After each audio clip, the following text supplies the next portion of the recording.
Somebody asked me today if I would explain what happened, how I found this. I don't normally do this because I'm really fed up saying it. But I'll say it one more time. I was 102. 26 years ago, that was when all the awareness groups were in real high spirit, really going. Everybody was into awareness groups. And I really couldn't be bothered with that. I just didn't believe in it. And all my friends were going to awareness groups. And my late wife and I, we had our little problems like everybody else, but nothing disastrous. And we thought, no, we're not going to do it. So all my friends were after us, oh, you should really try this place and that place. And we heard that there was a very, very highly specialized person from New York coming to BC. So we thought, well, if we're going to go to the best. So we decided to go. We put our name in and registered. We got frightened and cancelled it. We did it a second time. Our insecurity came back and we cancelled it again. The third time, we put our name in again, and the woman there said, this has to be Mr. Banks. And we said, yeah. So anyway, off we go to this thing. And it was a weekend. And it was disastrous. It was awful. They were screaming at each other. They were cursing and swearing at each other. They were telling you to argue with your partner. And I thought, this is crazy. Why would anybody that has problems and they're arguing and they want to stop this arguing, why would they go to some crazy guy that tells them to argue more? This is like saying, you stick your finger in the fire and you go, wow, it's so sore. And somebody comes up, you want to cure it, stick it back in again. So it was no good. And we decided there and then that we were going to leave it and go home. But a couple of nights before, we were having a cup of coffee with this young couple. And this young couple were there because they had problems, and he himself, the fellow, he was a psychologist. He was a doctor. And we started talking, just having a cup of coffee, and he was telling me how insecure he was. And I said, well, you've got a partner, because I'm really insecure. And I told him why I was insecure. And I went into all the details of my life, why I was insecure. Poor Sid, poor Sid, poor Sid. And he's listened to me. Well, a couple of nights later, I saw the same man, and he said the most unusual thing to me. He said, you know, Sid, the other night you told me you were insecure, and I've never heard such nonsense in all my life. And I heard him. And what I heard was, there's no such thing as insecurity, it is only thought. And it hit me like a ton of bricks, that all my insecurity was only my own thoughts. And it was like a bomb going off in my head. And I turned around to him and I said, have you any idea what you just said? He says, of course I do. I don't make idle chatter. But I knew he didn't, because he was telling me how insecure he was. And it was so enlightening. It was unbelievable. And for 3 days and 3 nights, I never slept. Because there was such beauty coming into my life that I'd never experienced before. And I'd lie in bed, and it felt like the entire evening was like 15 minutes. It just went that fast. Then it'd be daylight. And on the third evening, we went over to Salt Spring Island where my mother-in-law lived. to spend a couple of days with her. And the first evening I was there, I'm sitting in the living room reading the newspaper. My mother-in-law, my late wife, were in the kitchen making supper. And they were talking to each other. And you've heard cosmic humor, where you see beyond the word? Well, I heard. And I burst out laughing because I knew they didn't have a clue what they were talking about. And my old mother-in-law got fuming mad. And she came walking into the living room and she said, "May I ask what you're laughing at?" Well, that made me laugh even more. And both the ladies sat down and I sat down. And I thought, boy, I'm in trouble. I've got two women against me. I'm thinking to myself, how can I get off the hook? You know. So I stood up to try and explain why I was laughing. And instead of doing that, I turned around, looked out the picture window at the ocean, and it was like being sucked down a tunnel. Then all of a sudden, I was buzzing, and there was white light all around me, just buzzing, buzzing, and I was in the middle of this light. Nobody could see it, just me. And it was like I was captured in this white light, and I was just buzz, buzz, buzz, and right there and then, I realized the true meaning of God. And I started to cry. And I turned around to Barb and I said, I'm home, I'm free, I've made it. I've conquered this world. This means to say that you and I will be traveling all over the world. We're going to change psychology and psychiatry so millions of people will be healed. Well, you can imagine what these two women looked like. It looked like somebody had hit them right between the eyes. And because I'd found the secret to mind, I knew what they were thinking. So I started to talk about normal things, just everyday things. But that didn't take the fear away. And the following day, I was talking so different. I was talking without thought. And everything was just coming out like I'm doing now. You don't have to think. You don't have to think. And out it came, and nobody knew what I was talking about. And I'm scratching my head saying, wait a minute, am I talking in some foreign language? And I'm talking so simple. And everybody's going, whoa. Well, I went back to my work 2 days later. And when I started to talk, nobody knew what I was talking about. Now, I wasn't talking about this. I was just talking about everyday life. But still, there was something wrong. I worked in that mill for 10 months after it. No intentions whatsoever of leaving. And one Friday afternoon, I was working away, and I stopped. And I stood up. I thought, oh, I've got to leave. And I walked into the office and I said, I'd like to hand my resignation in. And I said, oh, Scotty, come on. Please think about this. You've been here nearly 14 years. You got all this seniority. You can't leave. And I burst out laughing. And I said, I'm sorry, I've got to leave. And they said, well, what are you going to do? And I said, I don't know. They said, have you got money to support yourself? I said, no. Oh, you better think about this. And it was a real turmoil. And I said, no, please, I'm leaving in 1 month's time. Now, how they knew, I don't know. But 1 month later, I went over to Salt Spring, and from all over the world, people came. Gurus from India, monks from Tibet, people from all over the world.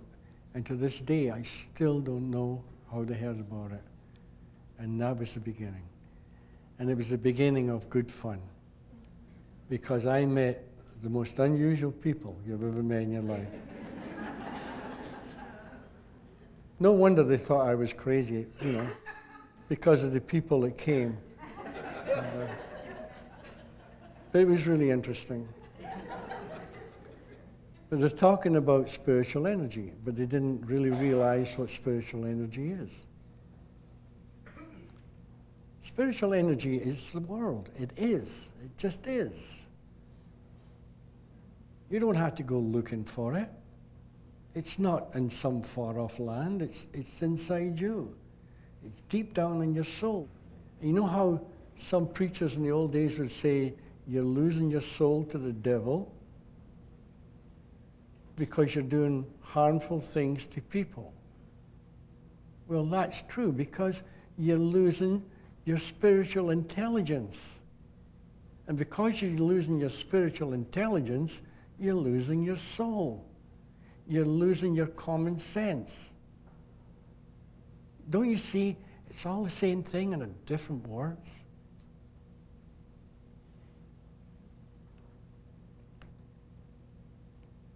There was many, many things. Another funny one that got me was, matter of fact, it was another guru from India. But only he didn't live in India. He lived in the United States somewhere. And he had 6 followers with him. And he disagreed with me because I kept saying, never be a follower. Never, never, never be a follower. And he says, I resent that because people follow me because I'm so wise and I'm so this and I'm so that. And I says, well, I'm sorry we disagree on this point, but if you're a follower, you lose your own dignity. You lose your own self-confidence. You lose everything if you're a follower. Now, it's different, quite different between being a follower and being a listener. Because I could listen to, say, maybe a high Catholic priest or a person like that, and you listen. Then you go and listen to a rabbi, and you listen. Then you go to the grocery store, and you listen. You listen all over the place. You could go to the library, and I guarantee what you're looking for is in your library. Guaranteed. And I don't even know the book's in your library. But no matter where it is, the truth is there. But you've got to find it.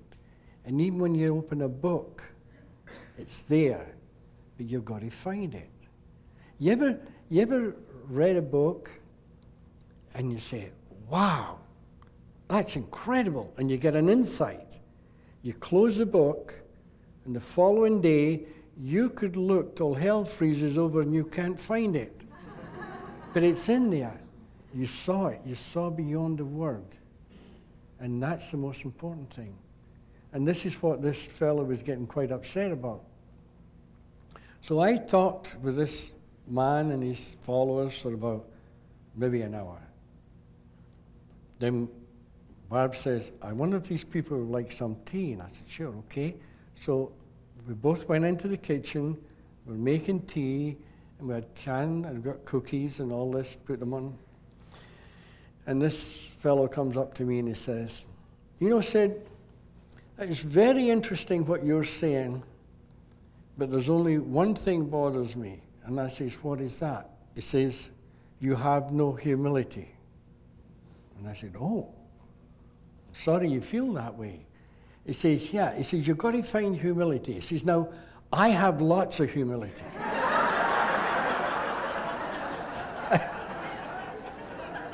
And I'm looking at this man saying, wait a minute, something's wrong here.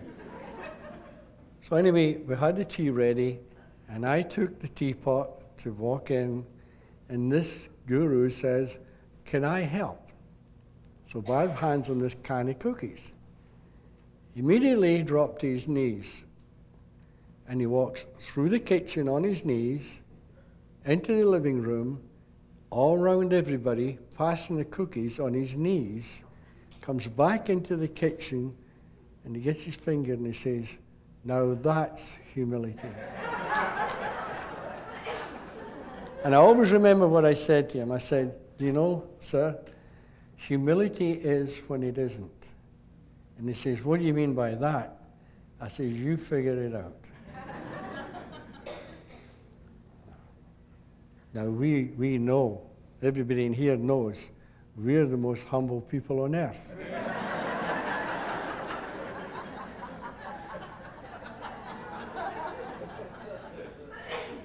No. Humility is the ego. An image of self-importance. And when you can get rid of that ego, that image of self-importance, this is where you start to live in tranquility, because you don't care. You don't care. You're not going to hurt anybody, don't get me wrong, but you don't care. And the state of non-caring is the most beautiful state in the world, because you're not thinking about yourself. You only think about others. And when you think about others, then you will feel good. Ignore yourself and think about others.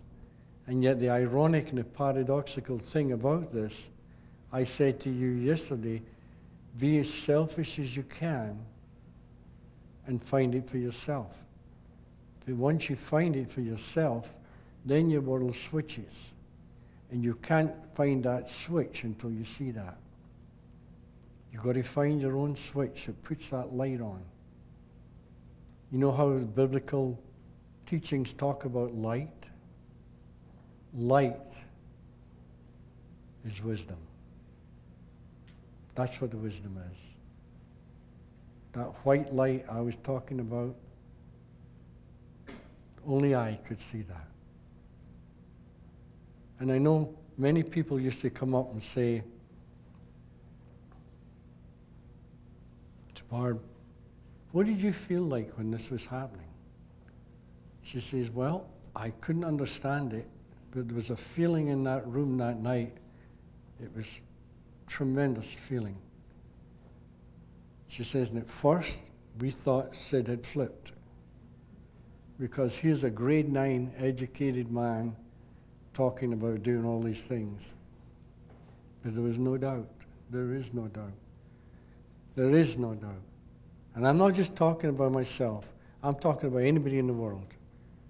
When I'm talking, I told you this morning, I'm talking impersonal. It's nothing to do with me or you. We're talking about a spiritual essence that lies deep within the soul of every human being on earth. Everybody. Everybody has it deep within their own soul. And the idea is to clear your mind of all the intellectual understanding that you have. Clear your mind to let this wisdom in. And this is why people meditate. They meditate to clear their mind, to quieten it.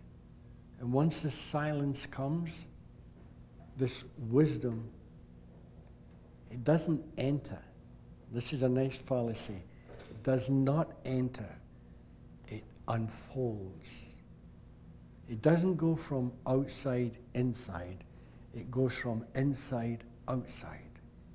So you only find something that you already have, something that you were born with, something that you'll die with, something that nobody on earth can take away from you. Only you can destroy you. Only your own mind, your personal mind, can stop you from seeing this. And this is why these wise people said, meditate. You see the simplicity in this? That's all it is. When I found this, I lost every friend I ever had in my life, except for 2 people, Ken and Elsie. And that was very touch and go.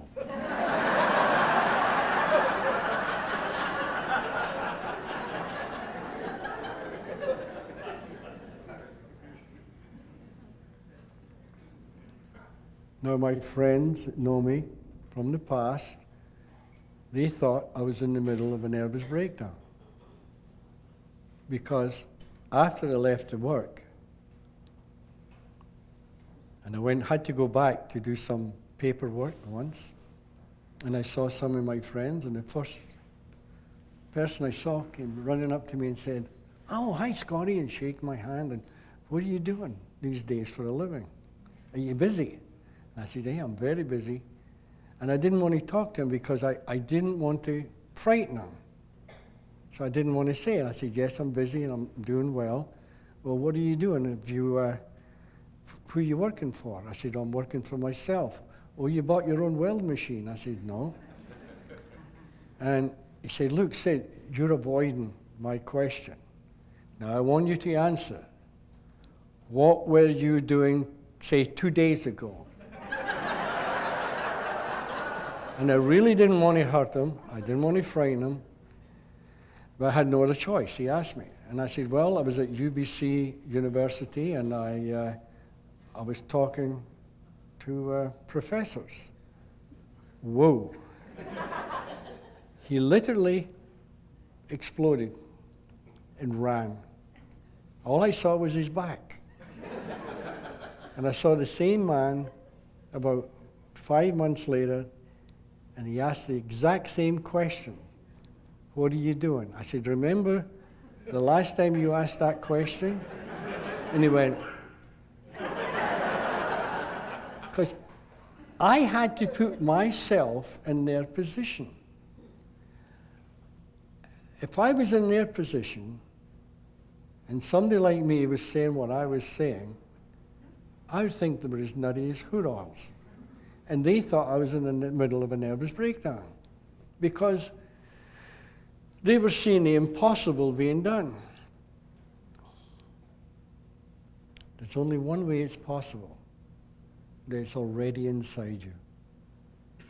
And that's what these wise mystics of the world throughout time have done. They've talked to people not to give them something, but to draw out of them what they already know. And they talk before form. And if you talk before form and that person listening hears, then they get it, because it unfolds from their soul, from their consciousness, deep within. It comes out, and it's theirs for life. And once you get it, you never lose it. Can't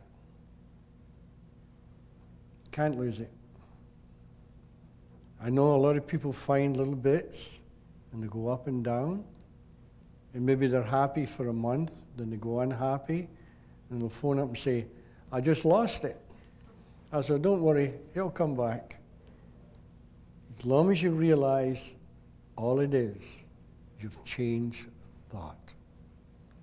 Your thoughts have changed. Change them back. How do you change them back? By truly realizing there's been a switch in thought. Thought is the missing link that every therapist in this world is looking for. Thought is the missing link that literally everybody is looking for. I was talking to a friend this morning, and he said in the Jewish religion, there's something called Das. Is that right? And in Hebrew, Das means mind. And this, do you mind me saying, I won't mention names. This rabbi went up to somebody and said, "Look, I found somebody that talks about Das. Why don't we still talk about Das?" And he said, "Because nobody understands."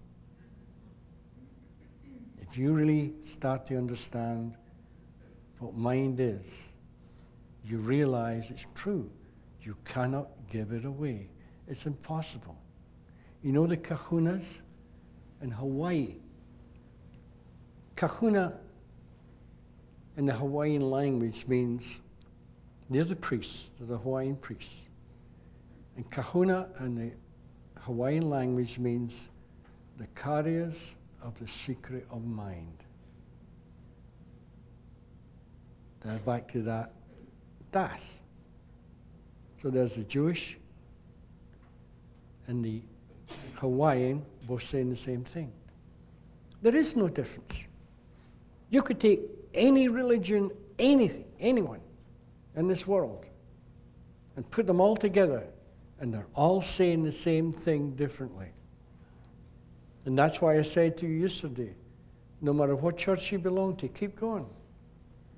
And see if you can go beyond what you've been hearing before. It's there. It's everywhere. Truth is everywhere. Truth is in this room right now. This is made of truth. This glass. Truth is an essence before form. The spiritual energy that has no form. I know the scientists and the physicists all nowadays are starting to have a clue, starting to have the idea that there is a formless energy and that everything is created from this formless energy. And I was talking to this doctor once about that, but the trouble is they look for the formless energy through a microscope. How can you possibly find formless through a microscope? Here's where it comes. And here, the heart, the head, the combination, it comes through. This is where your psyche comes in. The logic of the psyche. Psychological. Get it? Psychological. The logic of the psychic, the logic of the soul, the logic of the essence. This is where psychology, the original psychology, if you look up the dictionary, it's a study of the mind and the soul. But through time, because nobody really understood mind or soul, they gave it up. Like they said, no sense of talking soul because this is psychological, the logic of the psyche. The soul belongs to the church. So we'll forget that one. So let's concentrate on mind. Then they realized that nobody knew what mind was, so they dropped it. And this is their biggest mistake ever, because when they dropped it, they went to behavior. When they went to behavior, this is after the fact, too late. The damage has been done. But if you stick to mind, soul, and consciousness, you'll find the answer.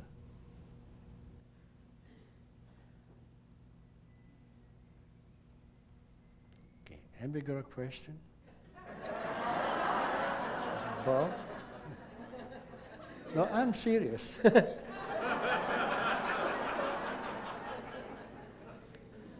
Nice and loud, please, eh? Could you talk about creation? No. No.